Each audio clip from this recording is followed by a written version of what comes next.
disciplina. Es un tema muy importante en esta etapa en la que nos encontramos y queremos aprovechar al hermano Julián y sacarle todo el jugo posible. Así que si hay alguna pregunta, al final, cuando el hermano termine, lo bombardeamos. Entonces, Ay, ay. no, no se preocupe, no se preocupe. Hermano, el tiempo es suyo, estamos atentos. Yo ya disponible a la hora que ustedes me digan. ¿Cómo? Cuando ustedes me digan, puedo empezar. Arranca, hermano, con confianza. Bueno, primeramente, un abrazo para todas mis hermanas en el Señor. Para mí es un privilegio a través de este medio estar con ustedes. He tenido el privilegio de estar grupo de mujeres en Tuluá bajo otros tipos de tema, pero bien, frente a este tema desarrollar, solo puedo decir que por la gracia del Señor, los que no me conocen, mmm, llevo ya 25 años de casado, mi esposa Carmen, tengo dos hijos, Laura y Juliana, de 25 años, precisamente los cumplió este mes, y mi hijo Samuel, eh, así que ellos ya están grandecitos, y solo puedo decir que ha sido la gracia del Señor que me ha permitido tener los dos hijos que tenemos con mi esposa, y entendiendo que de una familia que hace esos mismos 25 años que le sirven al Señor, con muchas, con una naturaleza pecaminosa igual que todos, podemos decir que es el Señor quien nos sustenta. De hijos piadosos salen también hijos con naturaleza pecaminosa y a veces la iglesia no entiende eso. A veces se ven a hombres de Dios, mujeres de Dios, sin decir que no lo seamos, pero queremos honrarlo a Él. Y durante todos estos años, la familia ha sido el ojo del huracán para muchas personas, tanto creyentes como no creyentes.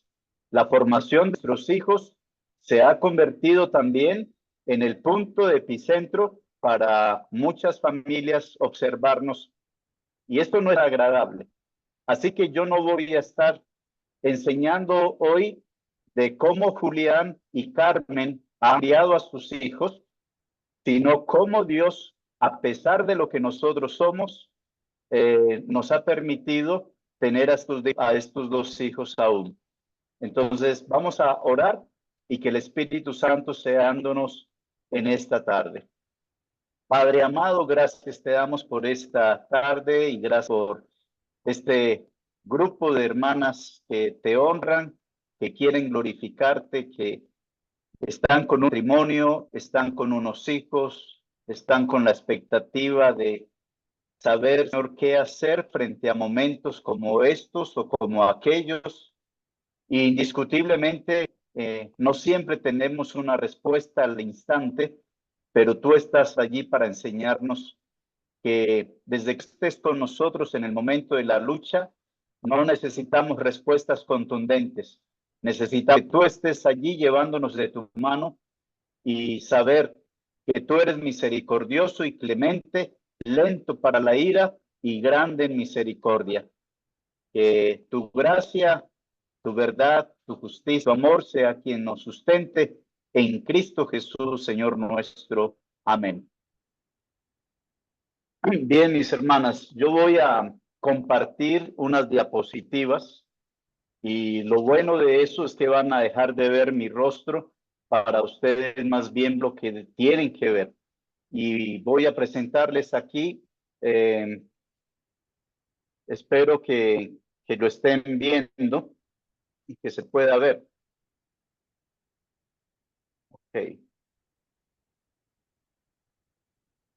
Caramba, se cayó.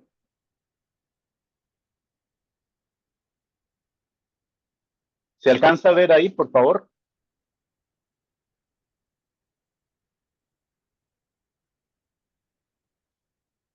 No sé qué no me sale acá.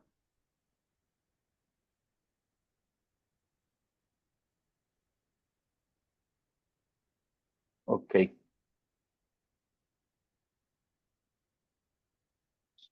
¿Se puede ver ahí la diapositiva?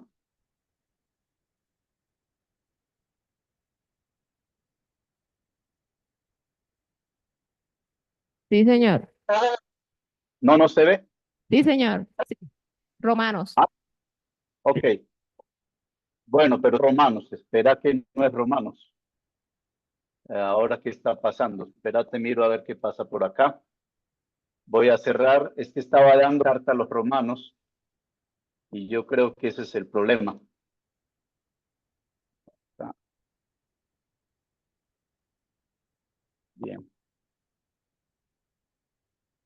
Sí, señor. Listo, ahora sí. Ahora sí. Ok. Bien. Entonces dice acá las huellas de la disciplina en los primeros años. Miren, mis hermanas, lo que yo les voy a presentar acá, ustedes lo saben y ustedes saben mucho más que yo. Solo quiero presentar unos pequeños principios que pueden ayudarnos para comprender algunas cosas.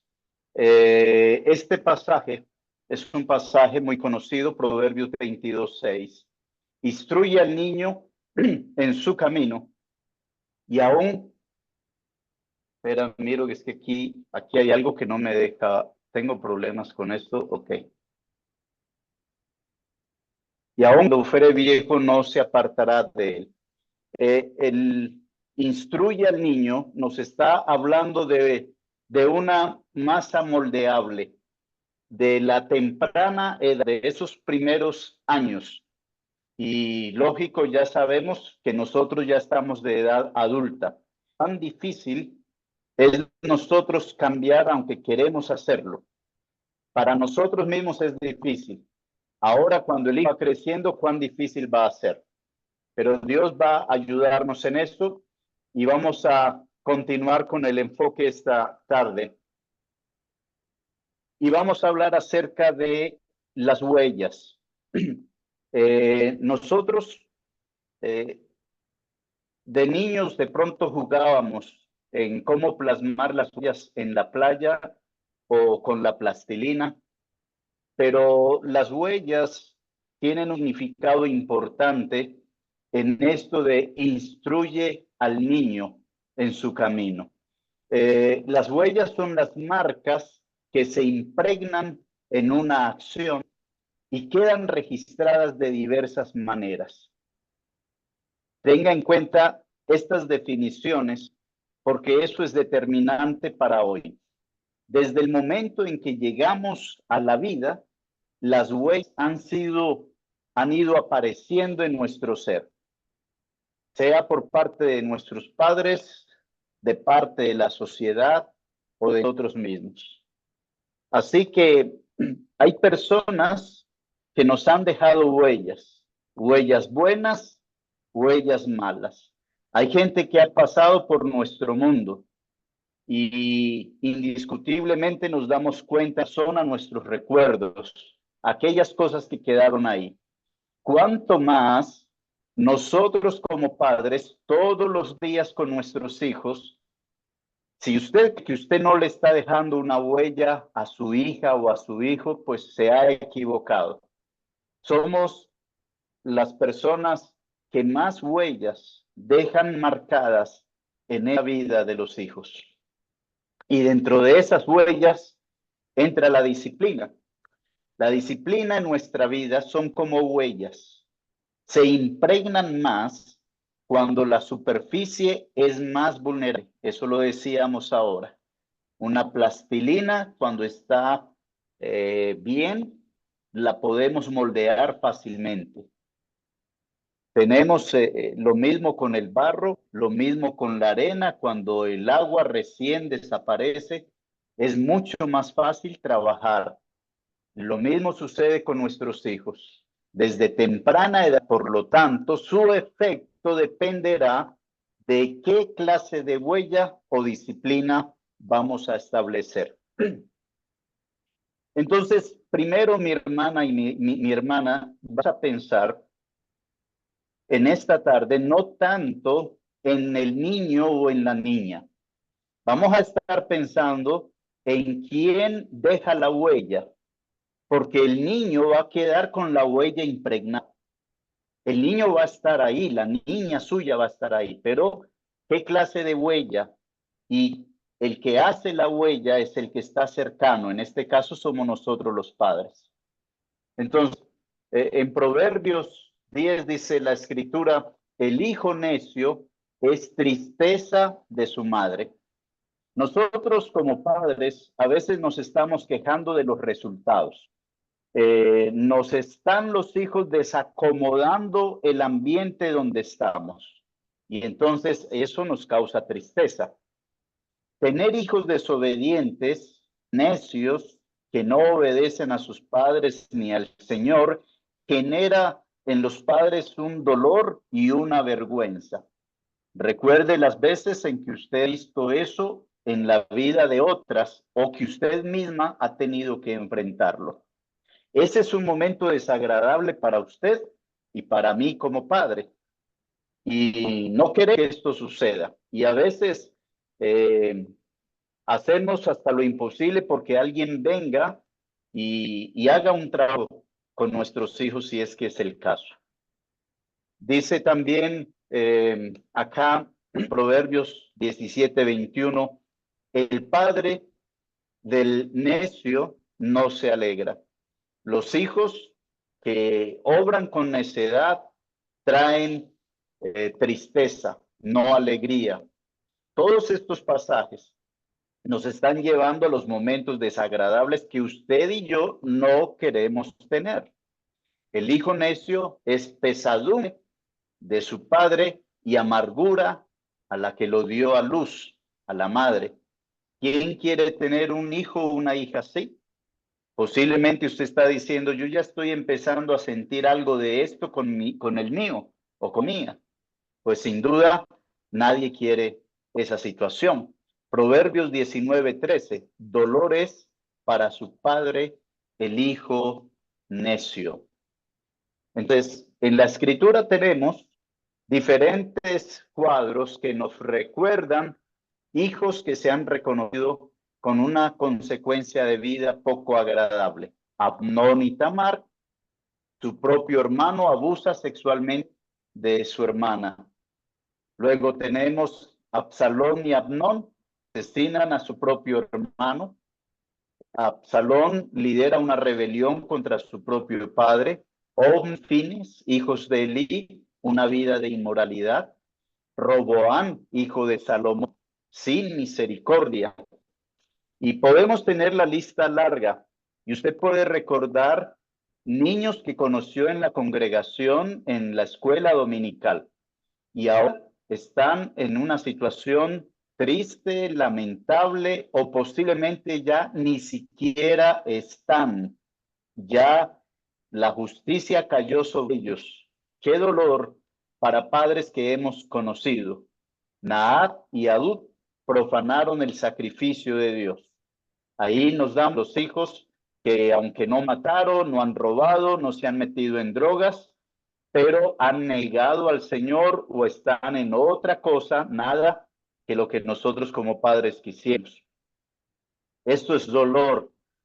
Ver estos resultados es lo que nos lleva y las lleva a ustedes esta tarde a estar allí reunidas en una silla con otras y decir, quiero aprender, quiero hacer algo distinto porque yo quiero este destino para mis hijos. Amén. Si esa es nuestra actitud. Estos cuadros nos llevan a pensar acerca de las huellas que nosotros estamos teniendo en razón a nuestros hijos. Entonces, veamos acá. Otra manera de nosotros generar huellas tiene que ver con este punto. Los padres ausentes se han convertido en una epidemia. El 40% de los padres están ausentes de sus hijos. ¿Qué significa eso? Que yo debo amar mucho a mi hijo, a mi hija, como madre, y estar ahí, pero estar dedicando mi proyecto de vida en el estudio, en el trabajo, en los quehaceres del hogar, y no estar dedicando espacio suficiente a la relación interpersonal con mis hijos. Esto sucede mucho en nosotros los padres, que andamos en nuestras ocupaciones, aún mismo en el ministerio, y la iglesia nos ocupa tanto espacio que cuando uno mira hacia un lado, los hijos están grandes. La pregunta es, ¿qué tanto dediqué de tiempo a ellos? Durante este tiempo, si puedo compartir algunos cortos testimonios de mi vida personal, podría hacerlo.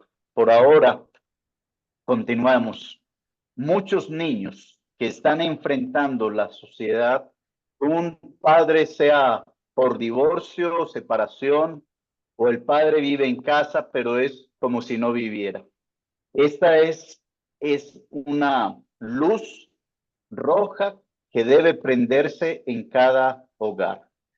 Y ustedes, esposas, son muy importantes en la vida nuestra cuando nos están llamando la atención. Yo recuerdo momentos donde estaba en mi hogar eh, leyendo algunos libros y Juliana o Samuel se me acercaba para pedir que jugara con ellos, cuando en este momento estoy estudiando para sacar unos sermones para la iglesia.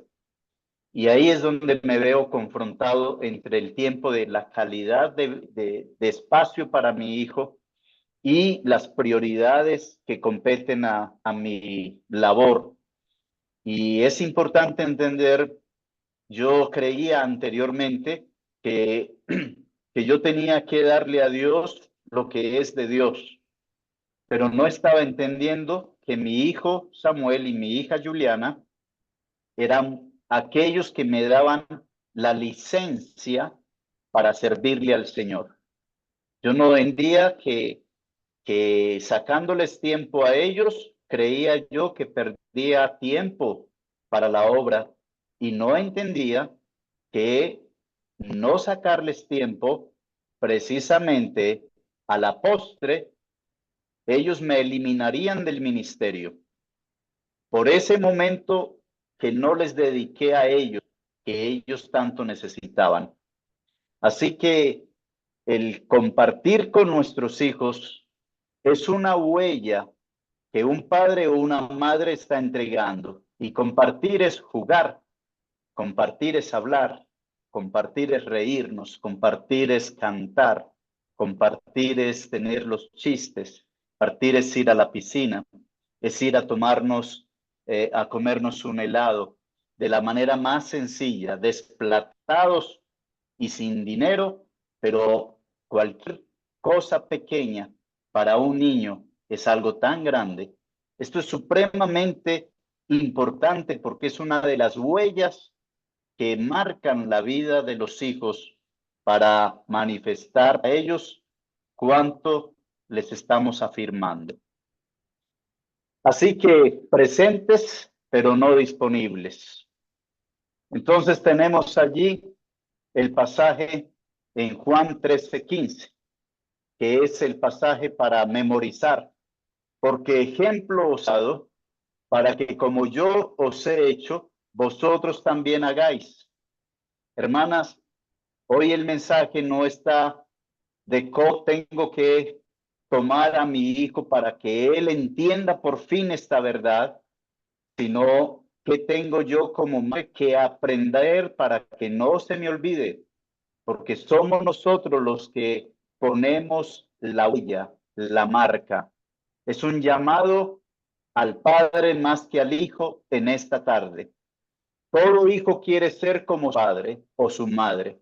Su hijo le valorará por todas las decisiones que usted tome. Tenga en cuenta, usted es un metro o usted de ese metro que el constructor toma. Al constructor también tiene otras medidas para levantar muros. Y así que nosotros estamos siendo medidos por ellos. El niño le observa en ciertas situaciones. Al él observarle, él verá cómo usted aborda algunos dilemas morales mientras usted está tomando decisiones. Entonces, cuando usted está teniendo dificultades con la vecina, con esa señora chismosa que no hace más que poner música a alto volumen y le saca a usted el genio, su hija y su hijo dentro de su casa va a escuchar cómo usted se refiere a ella, cómo la trata, cómo maneja usted los problemas externamente. Ellos están tomando nota de cómo se hablan las dificultades y ahí está papá o mamá. Por lo tanto, la formación que reciban estos niños, sus hijos en los primeros años, los guiará a lo largo de la vida. Ustedes serán su referente. Patrones de conducta. En estos patrones de conducta, la sociedad los maneja bajo otras connotaciones,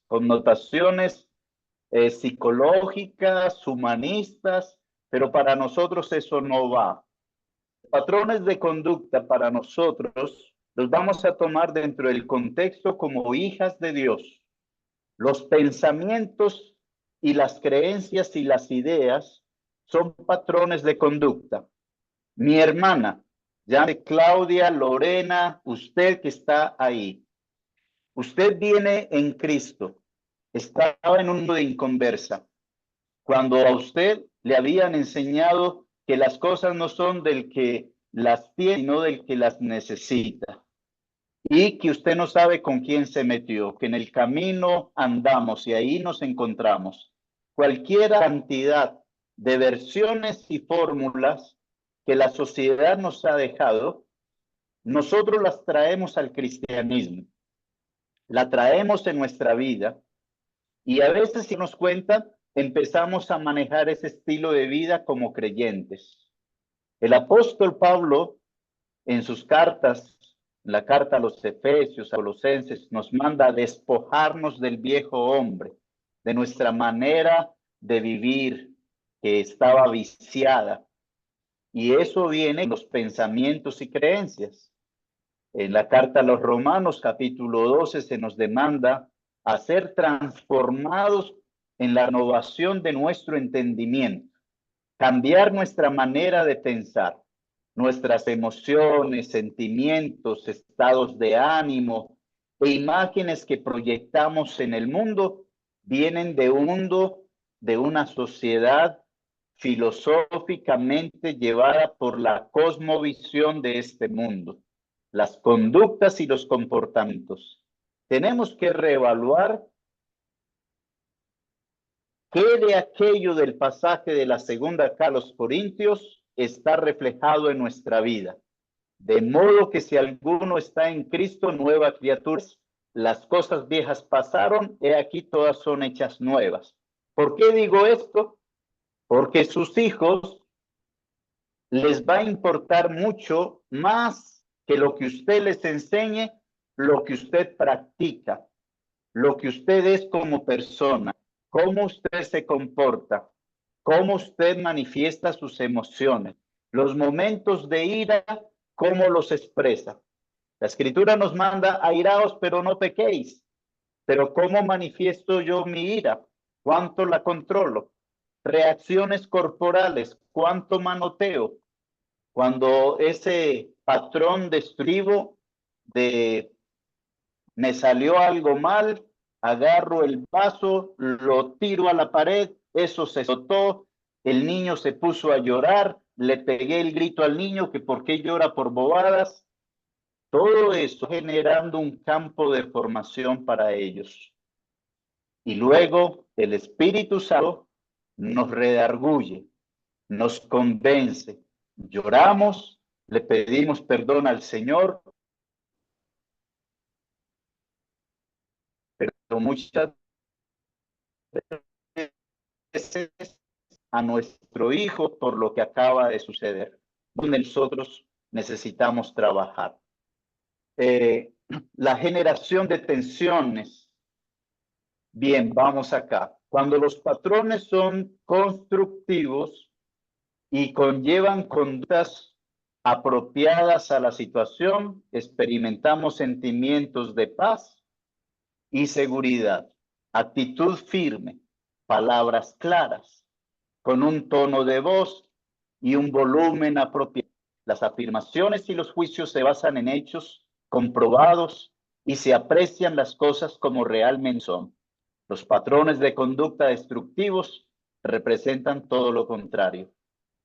Esto es solo un pequeño panorama de cuán fácil en algún momento de nuestra vida podemos desenfocarnos en el momento inoportuno, y es en ese momento en que nuestros hijos nos están observando. Si en algún momento la transmisión se daña o pasa algo, por favor me interrumpen, porque yo aquí hablo y no sé si ustedes me están escuchando. ¿Me escuchan? Sí, hermano, te estamos Ok, escuchando. gracias, gracias. Quiero tomar esta figura como un ejemplo. Aquí vamos a ver estas divisiones de este árbol. Y vamos a empezar por el comportamiento. Digamos que el comportamiento son estas ramas. Es un árbol frondoso, muchas ramas. Lo que hago, ese es el comportamiento. Es la manera de proceder que tienen las personas en relación con su entorno o el mundo en el cual nos estamos moviendo a través de los estímulos. El comportamiento puede ser consciente o inconsciente, voluntario o involuntario. A veces reaccionamos y no nos damos cuenta que en esa reacción hemos hecho daño o hemos causado algo en otro. Lo hacemos en público o en privado. Esto siempre va a ser visto por los demás. Así que la gente nos va a observar. Yo pienso que a veces esto es un poco injusto porque uno está señalado por ojos y por bocas que hablan deliberadamente, que no piensan por un momento de si están juzgando rápidamente o no. Pero mis reacciones sí son calificadas. Eso sucede también con nuestros hijos. A ellos también los califican. Y cuando a ellos los califican, me están calificando a mí como madre o como padre. Pero ellos también están calificando a otros y a mí también mis hijos me califican. Comportamiento. Luego, el segundo punto son los valores. Los valores vienen los principios y las convicciones. Es aquella escala ética y moral que el individuo posee a la hora de actuar. Se relaciona estrechamente con la educación que cada uno ha recibido desde pequeño. Nosotros tenemos ciertos valores y en esos valores vienen normas de conducta. Por ejemplo, cuando yo iba con Carmen a una visita, nosotros cuidábamos mucho que nuestros hijos no se pararan sobre las poltronas de la tía. Somos familia, pero las poltronas no son para uno pararse, mucho menos las ajenas. Esos son valores externos donde tienen unos principios y es la privacidad de otros o las pertenencias de otros, cuidarlas. Era algo súper sencillo, en donde mi suegra me decía o nos decía, ay, pero deje al niño, no hay problema, deje que él se suba. Pero si eso sucede ahí, va a suceder también en otro sitio. Y en otro sitio, acaban de comprar las poltronas y así no las acaben de comprar, no les van a gustar necesariamente los chistes hermosos que a la abuela sí le gustan. ahí es donde vienen cómo es que los padres están formando a sus hijos, cuáles son las huellas. No es el niño hace lo que los padres dejan que suceda, pero un niño con las huellas de libertades va a hablar de su padre o de su madre indiscutiblemente. Luego vamos a tener las creencias. Las creencias son las verdades absolutas. Es establecer allí una verdad en razón al conocimiento. Para nosotros, como cristianos, las verdades bíblicas. Dios está por encima de cualquier otra cosa. Amar a Dios sobre todas las cosas. Amar a Dios sobre un partido de fútbol. Entonces, el papá se queda jugando al fútbol cuando él es creyente porque está el mundial y preciso coincide con la cena del Señor o coincide con una reunión de iglesia. Lo que los hijos veamos en nuestros padres, esa es la huella que estamos dejando para ellos decir cuán importante es la creencia que yo tengo, cuánta convicción hay en ello. Entonces, en ello van también los valores con las mentiras piadosas y las convicciones al mandamiento de no mentir. Entonces, todo esto es una relación, hermanas, de una huella de conducta que empieza en nosotros como padres. Continuamos con la siguiente figura. En esta figura, comportamiento de los padres. Y yo quiero dejar algo claro, no soy ni me considero legalista ni machista, pero el Señor me ha permitido, como anciano de la congregación, observar también qué está sucediendo en la sociedad y cómo la iglesia necesita entender los límites que tenemos. Las redes sociales están para el beneficio nuestro. Qué bueno es utilizar una red social como lo estamos haciendo en este momento para un beneficio. Pero cuando las redes sociales se convierten en la plataforma del ser humano, voy a hablar de los creyentes, voy a hablar de la sociedad. La sociedad anda con vacíos emocionales. La sociedad anda con frustraciones. La sociedad anda con anhelos de proyectos para realizar sus sueños, metas.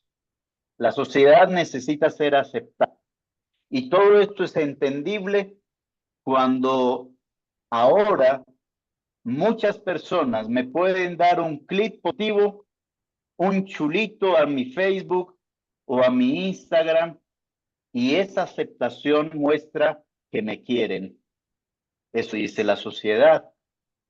Entonces se ha convertido en un asunto donde quiero que todo mundo me vea como mi confesionario para que puedan ellos sentir parte de mi vida.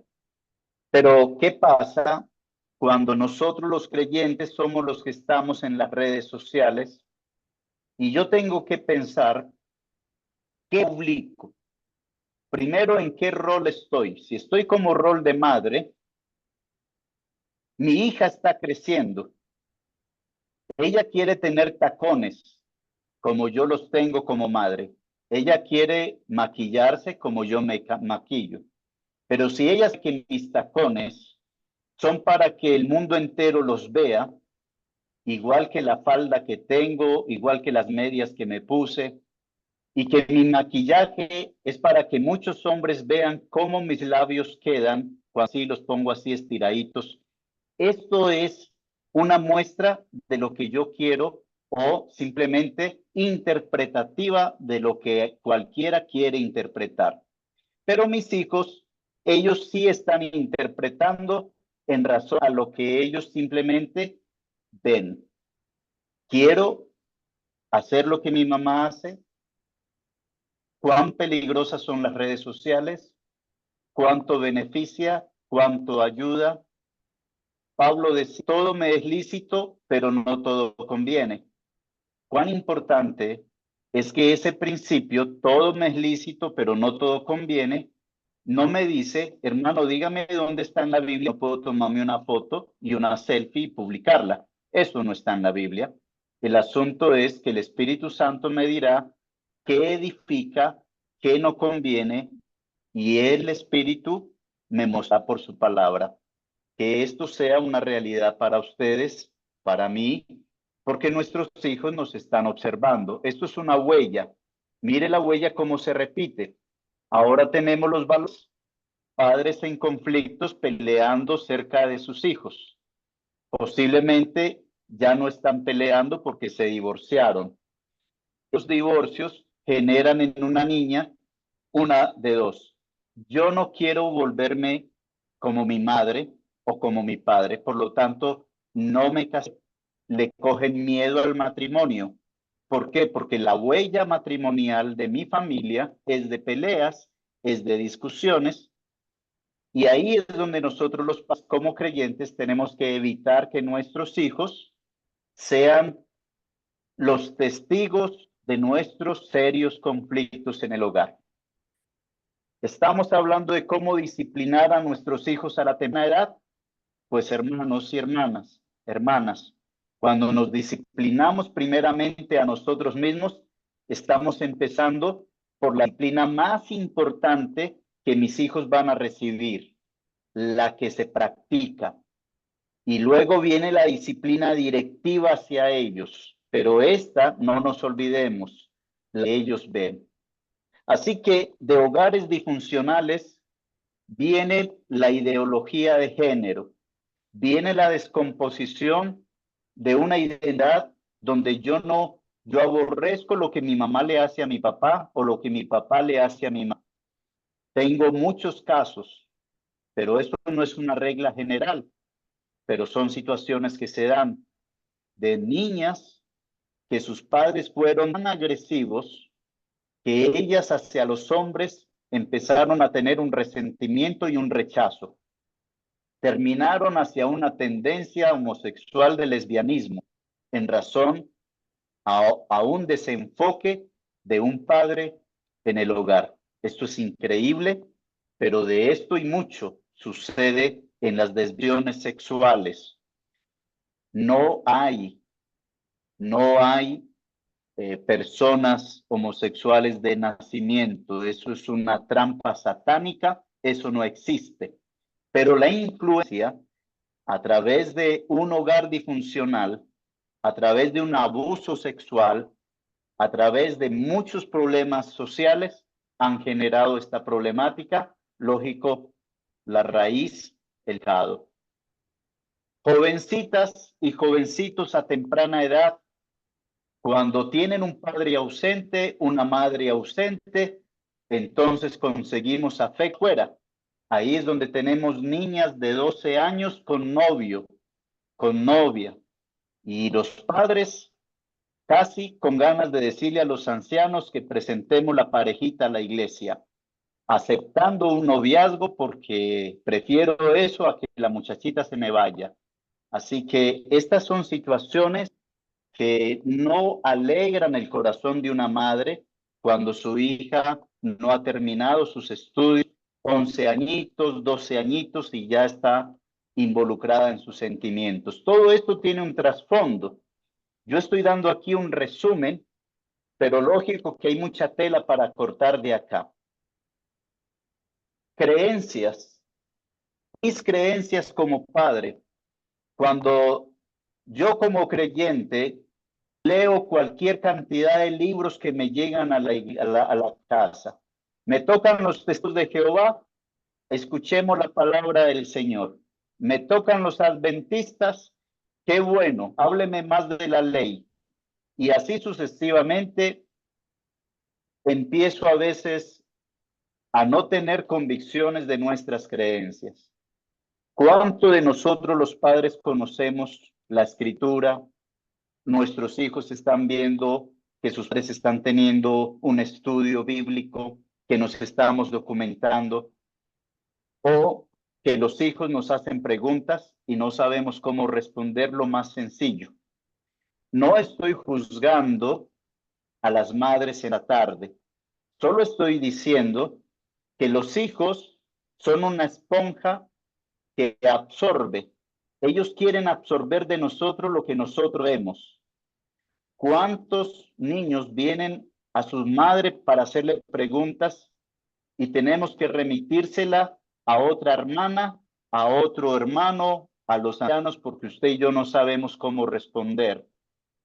Ahora, si en este momento ustedes me hacen preguntas a quemarropa, posiblemente yo les voy a decir, hermana, yo esa respuesta no la tengo y llevo algunos años. No tengo que saber todo, pero como padres necesitamos que los hijos vean que nos esmeramos por el estudio de la palabra, pero nos ven viendo películas por celular en plena reunión o revisando el Facebook o jugando con otras cosas.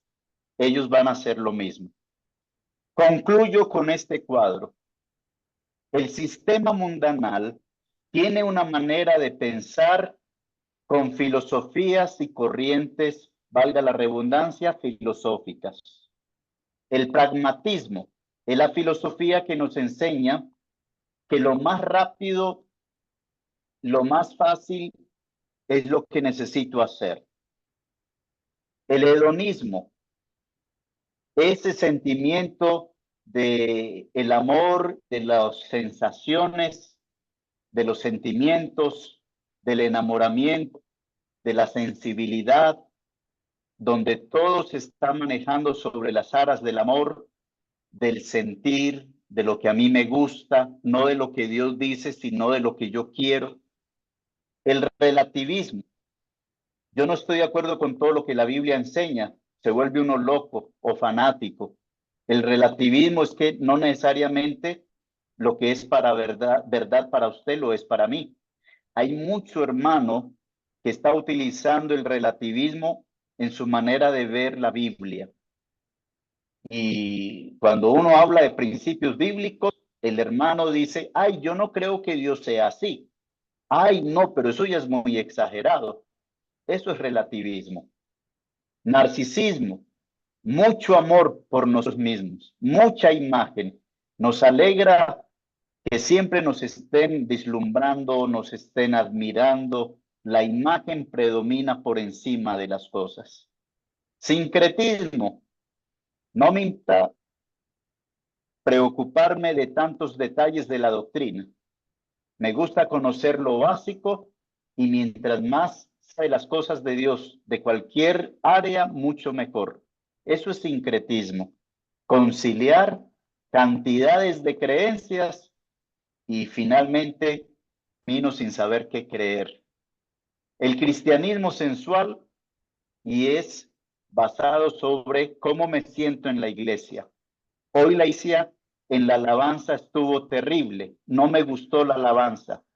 Hoy estuvo linda la predicación por el hermano que predicó, el que fue anteriormente, ay, no me gusta esa manera de caminar, uy, no, como pone la cara, ¿qué tal? Es un cristianismo sensual, dado a la superficie. ¿Sabe, mis amadas hermanas? Nuestros hijos escuchan los comentarios que nosotros hacemos de la iglesia, de los ancianos, de los creyentes. Todo este sistema de mundo, el Señor nos manda a despojarnos. ¿Por qué? Porque ellos absorben como esa raíz que tenemos ahí en el árbol, absorben los nutrientes de la casa. Lo que sus padres creen y practican, finalmente es lo que ellos llevan. Y si ni siquiera tenemos la facultad para mostrarles, entonces tienen la universidad, los libros, los medios de comunicación y hasta la música para ellos determinar lo que van a creer. Ah, caramba, cuán importante son las huellas que estamos marcando con nuestro estilo de vida en la vida de nuestros hijos. Salimos de ese tema que parece una licuadora. Se siente uno como que cortado por todos lados, lo digo por mí. Libertad limitada. Esa libertad limitada, ¿de qué nos va a hablar? Primero, cuando yo tengo un hijo único y mi tendencia muy sanamente es que mi hijo no le falte nada. Entonces, finalmente termino con un niño sobreprotegido. Y allí me va a doler más a mí que a él. ¿Por qué? Porque termino cuidando que su mundo sea un mundo de cristal.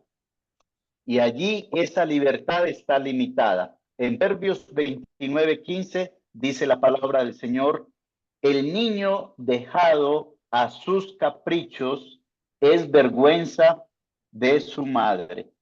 Un niño sabe cuando todo es para él. Un niño sabe cuando sus padres solo están pensando en satisfacer sus anhelos, sus deseos. Y ellos son expertos manipuladores, no por ser niños, sino por tener una naturaleza pecaminosa como la suya y como la mía. Usted y yo no nos escapamos del pecado de nuestros hijos. Así que, ¿cuánto consejo necesitamos los padres que tienen una sola niña o un solo hijo? ¿Por qué? Porque mezclamos nuestro amor, nuestra protección con la sobreprotección y ahí terminamos trayendo dificultad. La permisividad no solo fracasó como enfoque en la educación infantil, sino que ha sido un desastre para quien lo probó. Esto se ve reflejado en la estadística tanto del gobierno nacional con todas las implementaciones que han tenido para poder dar desarrollo a la personalidad y al carácter del niño. Esto lo único que dio fue licencia a la anarquía, a no respetar las autoridades y los límites que requieren las normas de conducta. Qué triste esto, que aún mismo los inconversos se quejan y recuerdan los tiempos antiguos como mejores y son inconversos. Pero qué triste y lamentable que nosotros como creyentes tengamos que quejarnos por nosotros haber permitido de nuestros hijos cuando teníamos la norma de conducta, la palabra del Señor. Nunca es tarde, mi querida hermana, para nosotros tomar correctivos. El Señor es misericordioso y por eso nos instruye para nosotros hacer cambios a tiempo. Ahora, vamos a ver en esta parte de acá, renovando nuestro entendimiento. Es necesario tomar la determinación de sacrificar nuestras pasiones o nuestra manera de pensar, cambiarla y ponerla en un nuevo sistema de valor basado en Dios y sus principios. Yo sé que este es el deseo suyo. Posiblemente aquí las hermanas están reunidas, todas están trabajando en función de tener una manera distinta de pensar. Pablo lo expresó ahí en Romanos 12:1. Os ruego por la misericordia del Señor que presentéis vuestros cuerpos en sacrificio vivo, agradable al Señor. Y nos demanda a no conformarnos a este sistema, sino transformados en nuestro entendimiento. Es imposible que hagamos unas elecciones si nuestra mente tiene malas definiciones. Necesitamos desaprender aquello que muchos nos enseñaron en la antigüedad. Los abuelos fueron sabios en muchos dichos, pero muchos de esos dichos tienen que ver también con una naturaleza de sistema humano, no cristiano ni bíblico. Y tenemos que desechar esto y aprender nuevas cosas. Por lo tanto, quien en su mente tiene ideas y conceptos erróneos cometerá terribles decisiones pese a sus buenas intenciones. Yo puedo estar orientando a mi hija y a mi hijo a unas verdades extrabíblicas que yo creí que eran buenas y mis hijos terminaron creyendo que lo que yo les enseñaba estaba bien.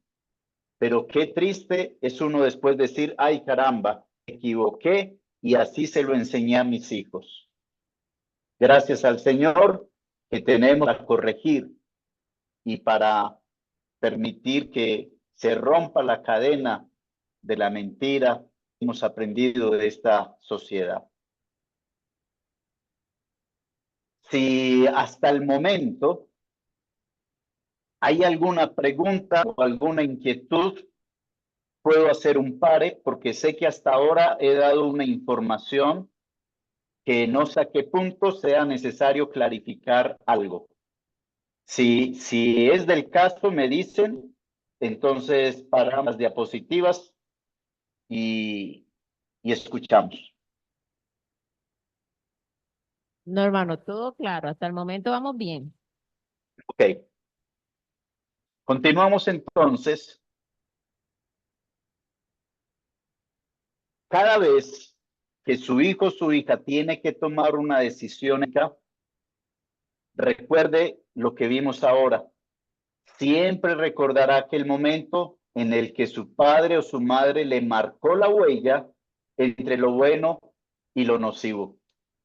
No se olvide de esto. Nuestros hijos llegarán el momento en que ellos van a tener que decidir. Si usted siempre le dijo que las cosas ajenas no se tocan o que las cosas que no son de nosotros no nos las llevamos porque eso es robo, si usted le marcó eso como una pauta, entonces su hijo se va a acordar. Si en algún momento usted vio su hijo iba con usted y su hijo vio que a una persona en la calle se le cayó la billetera y usted recogió la billetera y usted fue detrás de la persona y se la entregó. O usted encontró la billetera en un centro comercial y lo llevó a recepción y lo entregó a la administración. Su hija, su hijo está observando eso. ¿Qué cree que él va a hacer cuando crezca y viva una situación como esas? Se va a acordar de su madre que hizo lo que tenía que hacer. Pero si se la embolsilla, pues eso es lo que hay que hacer. Eso fue lo que me enseñó mi mamá. Esto es aplicado a cualquier otro principio. Los principios en la disciplina. En Deuteronomio, capítulo 6, versos 6 y 7. Dijo el Señor, estas palabras que yo te mando hoy estarán sobre tu corazón. Note que aquí se le está demandando esto a la cabeza, a la autoridad, a los mayores. Estarán sobre tu corazón, primeramente sobre mamá, y las repetirás luego ahora sí. Ella es la que las repite. ¿Y a quién se las repite? A sus hijos. El principio empieza con nosotros. Para mí es muy fácil que me den una conferencia de cómo formo a mi hijo y que todo esté direccionado hacia mi hijo.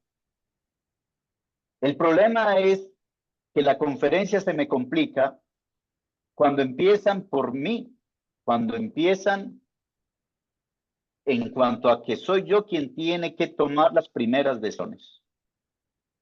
Y Dios empieza con estarán primero en el corazón de los padres. Luego estos padres la van a repetir. ¿A quién? A los hijos. Y las hablarás de ellas estando en tu casa y andando por el camino y al acostarte y cuando te levantes. Es la norma de conducta. Cuando el maestro forma al discípulo, el discípulo sigue a su maestro. Salmo 78:6. Que lo sepa la generación venidera y los hijos que nacerán y los que se levantarán lo cuenten a sus hijos. Ahí está. de generación en generación, de mayor a menor, se va entregando la verdad. Entonces, la importancia de la disciplina. En Efesios 6:4, y vosotros, padres, no provoquéis a ir a vuestros hijos. Es increíble. Nuevamente nos agarra a nosotros y no nos deja. Yo creí que ya con toda esa muenda de ahora ya íbamos a tener, pero ahora nuevamente, ahora somos los provocadores. Pues sí, se nos demanda que nosotros podemos estar provocando a nuestros hijos. Así que, a dar ejemplo, no provoquemos a mal a nuestros hijos, sino más bien criarlos. Ahora, el criar nos habla de capullo pequeño, nos habla de neófitos que se están levantando. ¿A quién le responde? Mi hija, Laura Juliana, nos ha dado el privilegio ahora de ser abuelos. Y Belén está en el momento donde su miserable carne empieza a salir por esa piel hermosa, expresiva con esos ojos. ¿Y qué fácil ahora le está dando para manipular? Y uno diría, qué abuelo tan desconsiderado, y cómo se atreve a decir a una hermosura que acaba de nacer que está manipulando. Increíble. Pero es el mecanismo de defensa donde ahora ellos quieren manifestar dónde se sienten mejor, su confort. Pero ahí viene la disciplina de la crianza. El momento donde Juliana tiene que dejar a Belén dormir sola en su cuarto, sola es sola. Y el papá con el crimen de que eso no pasa. Bueno, eso era yo con Carmen, cuando Juliana por primera vez tuvo que dormir sola. Lo más interesante es que la determinación de los padres va a ser contundente para los resultados que se esperan. Sin duda, va a doler. Sin duda, va a molestar porque no nos deja dormir. Pero muchas veces pensamos en nosotros mismos y más bien que nosotros durmamos, pero que estemos atrasando la crianza de nuestros hijos. Luego la disciplina. Y en esa disciplina la restricción. Lo que ellos tienen que aprender que hay límites. Y luego viene la enseñanza de los principios y convicciones, la instrucción del Señor. Lo que Dios aborrece, los principios divinos. Esto compete a los hijos de Dios. El inconverso no sabe nada de esto, ni hay que exigirle. Cuando se habla de disciplina, el propósito no es simplemente afirmar que la persona debe someter un código de conducta. Lo que se enfatiza es la necesidad de que cada persona desarrolle el dominio propio para ser capaz de tomar decisiones pertinentes. Tenemos que pensar a largo plazo qué es lo que se quiere conseguir con la disciplina. Y es poder desarrollar carácter para la toma de decisiones que van a venir en la vida de nuestros hijos.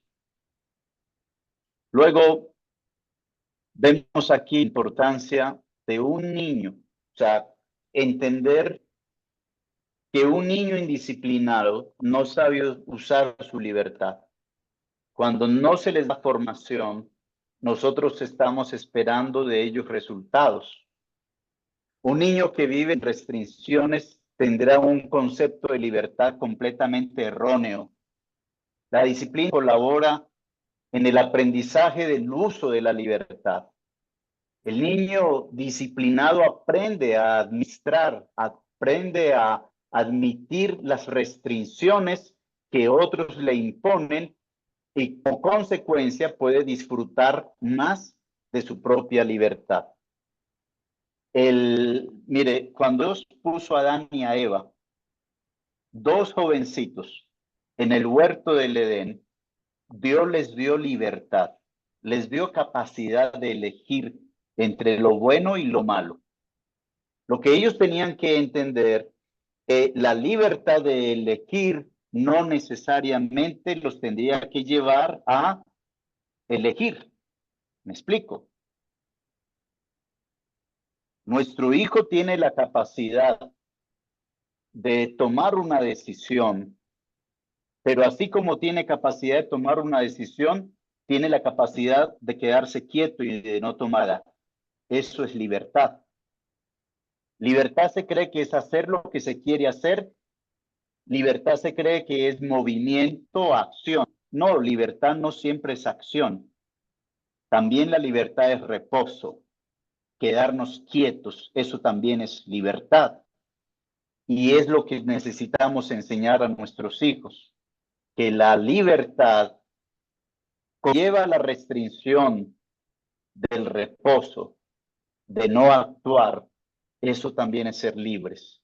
Y eso ha librado a muchos de nuestros hijos no cometer errores cuando tienen una perspectiva adecuada de la libertad. Un resultado del uso de la libertad es el riesgo de ser esclavizados por los malos hábitos. El libertinaje o esa libertad del sistema de hoy, quiero tener 18 años para poder hacer lo que yo quiera. Ese es un desenfoque de libertad. La disciplina posibilita que el niño viva lejos de los hábitos destructivos y se someta a las orientaciones de las leyes de Dios. Cuán importante es enseñar esto a los hijos. Para un mundo desenfrenado que todo lo quiere hacer ya mismo. La disciplina ayuda a enfrentar la vida a nuestros hijos. Un niño disciplinado está siendo preparado para una serie de inevitable realidad que enfrentará a lo largo de su existencia. La vida le impondrá disciplina severa al estudio, en el trabajo y en las normas de convivencia ciudadana. Hermana, lo que usted no hace en la casa con su esposo, lo van a hacer por usted en la universidad, en el trabajo y en otro lado, solo que el agregado será a la manera de ellos. Y ahí es donde perdemos el control de la formación de nuestros hijos, porque nunca lo tuvimos. Si el niño aprende eso en la infancia, no tendrá dificultad para vivir una vida adulta con responsabilidad. Cuán importante es estos principios para nuestra vida, poder entender cuán influyentes somos nosotros como padres. La influencia es el arma más grande que podamos tener sobre nuestros hijos. La teoría está, la enseñanza está, la instrucción está, pero la manera como lo proyectamos, la manera como oramos, la manera como abrazamos, la manera como direccionamos, va a hacer que esa teoría entre al corazón y gane la actitud del muchacho. Termino con esto, que el Señor nos dé sabiduría en estos tiempos de gran dificultad. Como en la carta a Timoteo, estamos en tiempos difíciles y necesitamos temor de Dios y un gran corazón para pastorear el corazón de nuestros hijos. Que el Señor les bendiga y clarificar cualquier cosa que todo no exprese adecuadamente.